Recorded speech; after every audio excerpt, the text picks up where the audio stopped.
ওয়াসসালাতু ওয়াসসালামু আলা সাইয়্যিদিনা মুহাম্মাদিন ওয়া আলা আলিহি ওয়া সাহবিহি আজমাইন। আম্মা বাদ, ইয়া আইয়ুহাল হাজিরুন, আসসালামু আলাইকুম ওয়া রাহমাতুল্লাহি ওয়া বারাকাতুহু। এসএসসি 2026 পরীক্ষার্থীদের আজকের এই বিদায় অনুষ্ঠানে উপস্থিত প্রধান অতিথি, বিশেষ অতিথি, সভাপতি, প্রধান শিক্ষক মহোদয় এবং অবসরপ্রাপ্ত প্রধান শিক্ষক, এছাড়াও সিনিয়র শিক্ষক, শিক্ষিকা ও আমার সহকর্মী, বিদায়ী শিক্ষার্থী সহ স্কুলের সকল শিক্ষার্থী, এছাড়াও উপস্থিত বহিরাগত মান্যগণ্য ব্যক্তিবর্গ, সকলের প্রতি রইল আমার আন্তরিক শুভেচ্ছা ও অভিনন্দন। প্রতিটা মানুষের প্রাতিষ্ঠানিক শিক্ষা জীবনে একটি রেলগাড়ির সাথে তুলনা করা যায়। রেলগাড়ি যেমন কতগুলো স্টেশন অতিক্রম করে একটি গন্তব্যে পৌঁছে, ঠিক তেমনি এসএসসি পরীক্ষার্থীরা এখন একটি স্টেশন অতিক্রম করতেছে। এরপরে আরো পর্যায়ক্রমে স্টেশন অতিক্রম করতে হবে, তারপরে প্রাতিষ্ঠানিক শিক্ষার গন্তব্য শেষ হবে। প্রতিটা মানুষের শিক্ষা জীবনের যতগুলো ধাপ আছে তার মধ্যে মাধ্যমিক স্তরটাই হলো সর্বোত্তম। এই স্তরে একজন ব্যক্তির শিক্ষার পাশাপাশি ব্যক্তিত্ব ও নৈতিক মূল্যবোধ গঠিত হয়, আর এতে পরিবারের পাশাপাশি স্কুল প্রতিষ্ঠান ও সম্মানিত শিক্ষকগণ গুরুত্বপূর্ণ ভূমিকা পালন করে থাকে।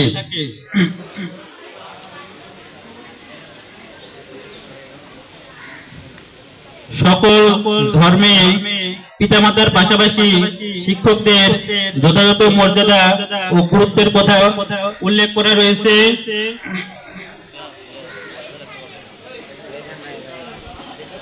শিক্ষাগুরু যেমনই হোক, তাদেরকে সর্বদা সম্মান করতে হবে।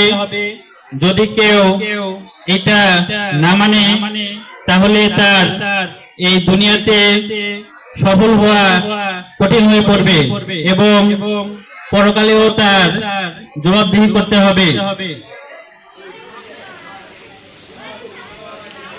যদি কোনো ব্যক্তি পিতামাতার পাশাপাশি শিক্ষকদের সম্মান করে এবং তাদের নির্দেশনা মেনে চলে, তাহলে সে ব্যক্তি অবশ্যই সফল হবে এবং সৃষ্টিকর্তা তাকে অবশ্যই সঠিক মর্যাদা সম্পন্ন স্থানে পদার্পণ করবেন।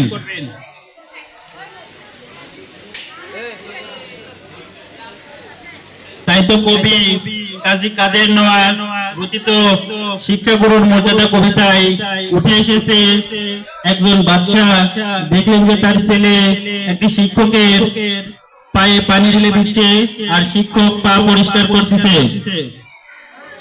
এই ঘটনা দেখে বাদশা খুবই রাগান্বিত হলো এবং তার ছেলেকে বলল, তুমি কেবল পানি ঢেলে দিচ্ছ, তুমি কেন তোমার নিজ হাতে শিক্ষকের পা ধুয়ে দিচ্ছ না?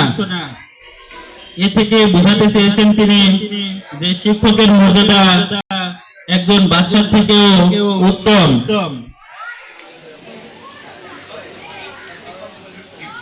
পিতামাতা এবং শিক্ষাগুরুর ঋণ কখনো শোধ করা যায় না, কিন্তু কিছুটা প্রতিদান দেওয়া যায়। নিজেদেরকে সাফল্যে পরিণত করে পিতামাতা এবং শিক্ষকদের গর্বিত করার মাধ্যমে তোমরা নিজেকে যত যোগ্য হিসেবে গড়ে তুলবে, পিতামাতা ও শিক্ষাগুরু ততই সম্মানিত এবং গর্বিত হবে। শিক্ষকরা তোমাদের জন্য সর্বদা দোয়া করেন তোমরা যেন সফল হও। শিক্ষা জাতির মেরুদণ্ড, আর এই মেরুদণ্ড মজবুত করে গড়ে তুলতে শিক্ষকদের ভূমিকা অপরিসীম। বর্তমানে প্রাতিষ্ঠানিক শিক্ষার উপযোগ বহুমাত্রিক, আর এই উপযোগগুলো ব্যবহার করে শিক্ষকগণ জ্ঞান পরিবেশন করে মানবিক, নৈতিক, মূল্যবোধ সম্পন্ন দক্ষ মানব সমাজ গড়ে তোলার মাধ্যমে জাতি গঠনে ভূমিকা রাখেন। বর্তমানে বিজ্ঞান ও প্রযুক্তি নির্ভর বিশ্বে জাতি হিসেবে মাথা তুলে দাঁড়াতে হলে আমাদের মানসম্মত শিক্ষা অর্জন করতে হবে। দক্ষিণ আফ্রিকার শান্তিতে নোবেল বিজয়ী রাষ্ট্রপতি নেলসন ম্যান্ডেলা বলেন, education is the most powerful weapon which you can use to change the nation. শিক্ষা হলো জাতিকে পরিবর্তন করার সবচেয়ে শক্তিশালী অস্ত্র। তাই আমাদের নিজেদের অবস্থা উন্নতি করতে ও দেশপ্রেম এর মূল্যবোধ থেকে শিক্ষিত হতে হবে। অনেক বড় বড় স্বপ্ন দেখতে হবে, কারণ বড় স্বপ্নই মানুষকে বড় হতে সাহায্য করে। অধ্যাপক আব্দুল্লাহ আবু সাইদ স্যারের একটা বিখ্যাত উক্তি হলো, প্রত্যেকটা মানুষ তার স্বপ্নের সমান বড়। বড় স্বপ্ন দেখো এবং ব্যর্থতাকে ভয় না পেয়ে এগিয়ে যাও। তুমি যত বড় স্বপ্ন দেখতে পারবে, পরিশ্রম, ধৈর্য, সততা ও শিক্ষার মাধ্যমে একদিন তুমি ঠিক তত বড়ই হতে পারবে। তোমাদের যদি সত্যিকার ইচ্ছা থাকে তাহলে জীবনের যে কোনো লক্ষ্য অর্জন করা সম্ভব। Everything is possible to A willing heart. মন থেকে চাইলে সবই সম্ভব। আমেরিকার একজন বিখ্যাত লেখক এর একটি বিখ্যাত উক্তি হলো, work hard, stay humble and never stop learning. কঠোর পরিশ্রম করো, বিনয়ী থাকো, আর কখনো শেখা বন্ধ করো না। প্রিয় বিদায়ী শিক্ষার্থীরা, সামনে তোমাদের আরো অনেক কঠিন বাধা আসবে, অনেক ধাপ আসবে, কিন্তু কখনোই অধৈর্য হও না, হতাশ হও না। একটা কথা মনে রাখবে, যদি তুমি বিশ্বাস করতে পারো যে তুমি পারবে, তাহলে ইতিমধ্যে তুমি 50% সফলতা অর্জন করেছো। বিশ্বাসের মতো এত বড় শক্তি আর কোনো কিছু নেই। আর অল্প কিছুদিন পরে তোমাদের এসএসসি পরীক্ষা।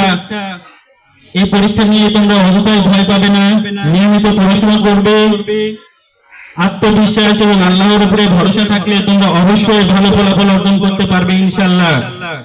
মনে রেখো, পরিশ্রম কখনো বিফলে যায় না। আমাদের এই প্রতিষ্ঠান সবসময় তোমাদের জন্য গর্বিত থাকবে। পরিশেষে তোমাদের সুস্বাস্থ্য, দীর্ঘায়ু কামনা করি। আশা করি ভবিষ্যতে তোমরা দেশের সুনাগরিক হয়ে সমাজ ও দেশের কল্যাণে কাজ করবে, এটাই আমাদের প্রত্যাশা। তোমাদের জীবন হোক জ্ঞানের আলোয় আলোকিত, সততা, নৈতিকতা, মানবিক ও সাফল্যে পরিপূর্ণ। সবাইকে অসংখ্য ধন্যবাদ।